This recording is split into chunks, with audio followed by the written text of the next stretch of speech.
Alright guys, welcome to the trans drain and fill video. Here's a new gasket from the Chevy dealer. Here's a new transmission filter. Here's a little gasket that goes above the filter. We'll be taking the old one out. And if I bring you out, I got the truck up on my wooden ramps, which you have probably seen in previous videos, all the way at the top setting. I got the wheel chock out back. And for added redundancy, a 12-ton jack stand on the driver's side, just to be safe while I'm working over here. You know, in case that wooden ramp over there fails, then I have that redundancy. Always be as safe as you can.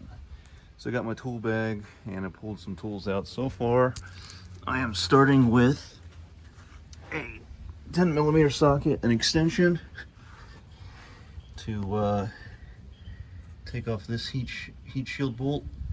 And then over here on a video I was watching, there was another 10mm, but this is actually a 13mm nut on a stud. So I sprayed it down with a little penetrating fluid, got it to loosen right up. So I'm going to take that nut off, and then it looks like there's a washer behind it. So I'll go ahead and it's pretty much finger loose.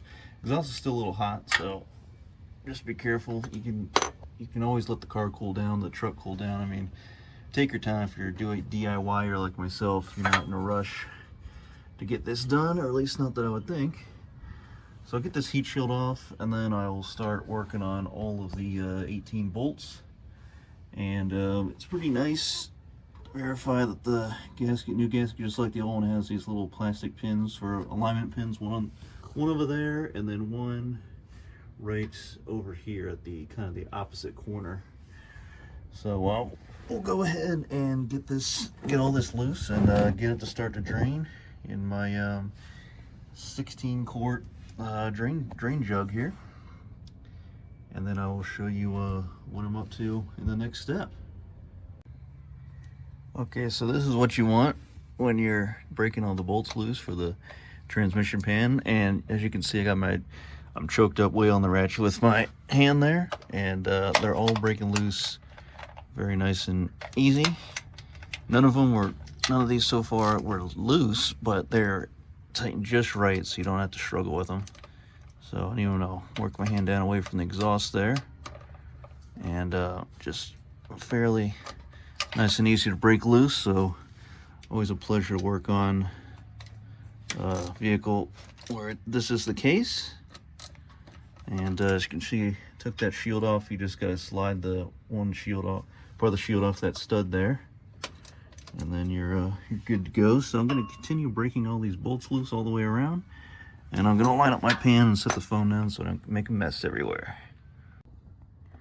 And as you can see, with basically the 3 bolts in the back across out, and then one on either side, I can sneak a pry bar up above the transmission cross member, and I can just get it right in this corner here and start to make a gap. And you can see the fluid start to drain out here, and that's exactly what we want. So I can keep loosening the bolts some more, but there's going to be a lot of fluid coming out of here, somewhere in the neighborhood of 6 quarts or a little bit more. So I want to be careful not to make a mess, splashing all around. So start slow and keep draining. Okay, so good news on the 2500 Silverado. This is a 6L90 transmission, by the way, because the RPO code in the glove box right after L96 says MYD, not NYC. That would be 6L80. And this pan literally just slid forward to the front of the truck right over the Y pipe, and I was able to drop it right down with no problem. So next I'll take out the filter, and then the gasket that lives right above the filter, I'll get that out after that. But here's a look inside the pan with most of the fluid drained out. There's the magnetic washer there, and yeah, gasket looks not bad, honestly, but got the new one just to be sure, and we're rocking and rolling on this, thankfully. I like it. All right, with some effort, got out the old, I guess this little piece, maybe it's called a gasket, that sits right above the transmission filter. Does it have anything on the packaging? Quantity 1 and part number. So here's the new one.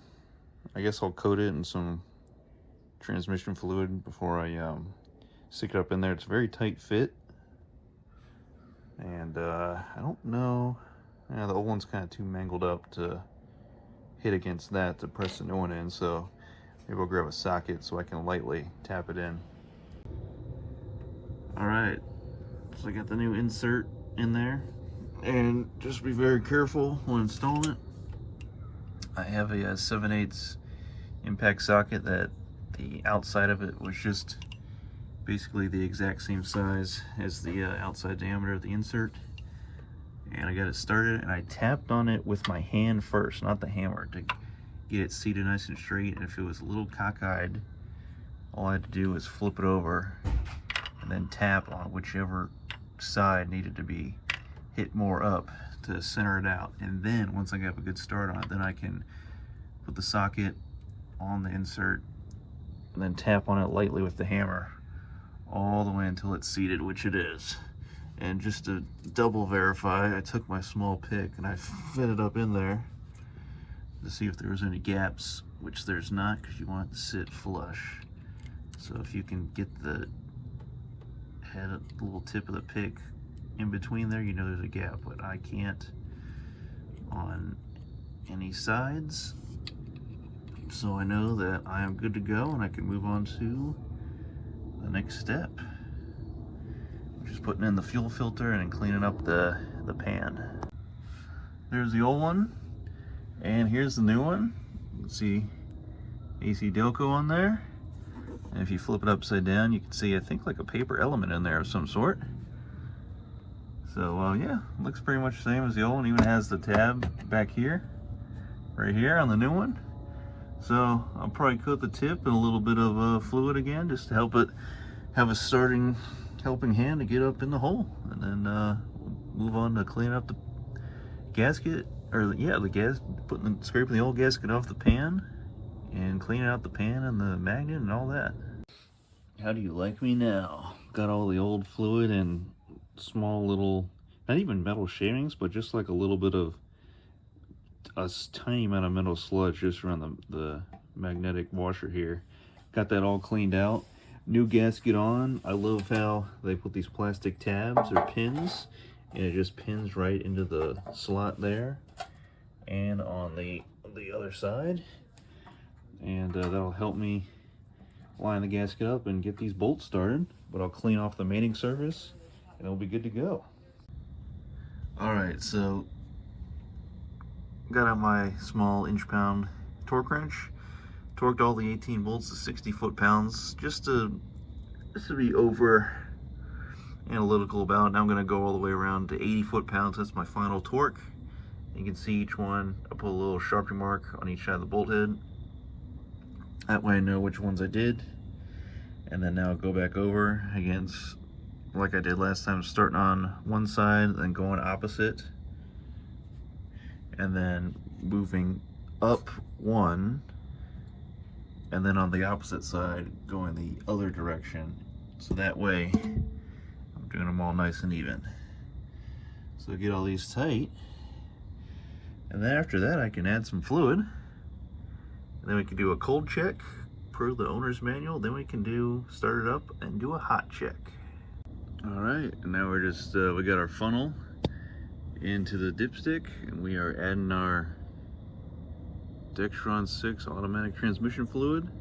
I'll put in 6 quarts, and then I'll put in a touch more because I think it's right around 6.3, and we'll go from there. We'll start it up and we'll shift through the gears, and then we'll do a cold check first. A cold check is, there's a cold line on the dipstick. Let me see if I can show it to you here on camera. The other side, yes.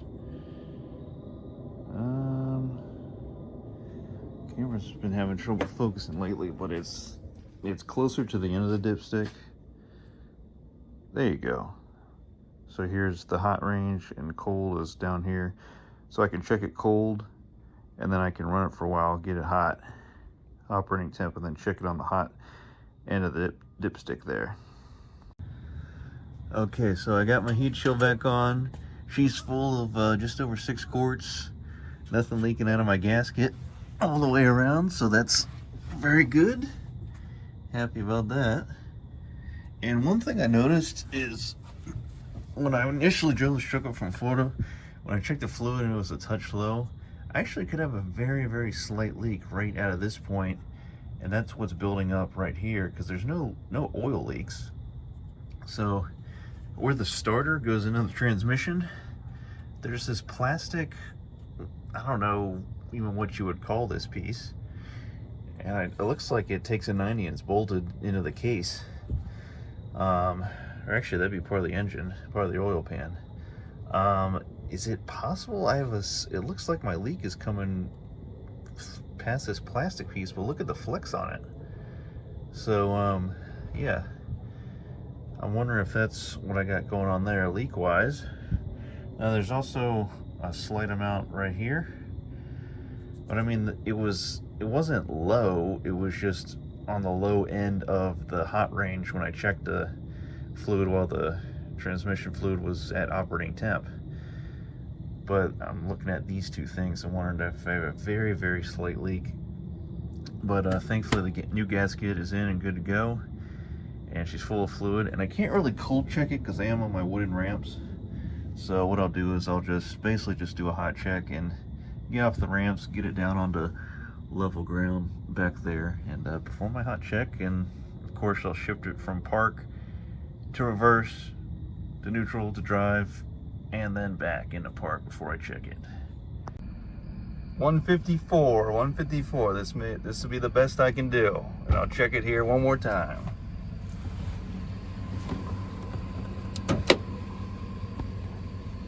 Where's my rag at? Ugh. Reach for the rag. Yep, 154. Okay guys, I have confirmation. I am slightly above the hot mark, just ever so slightly. Can't get this thing to focus, I apologize. Come on, it's right there. There we go. So right where the edge of my finger is, that's where we're at. So we're looking just a hair over.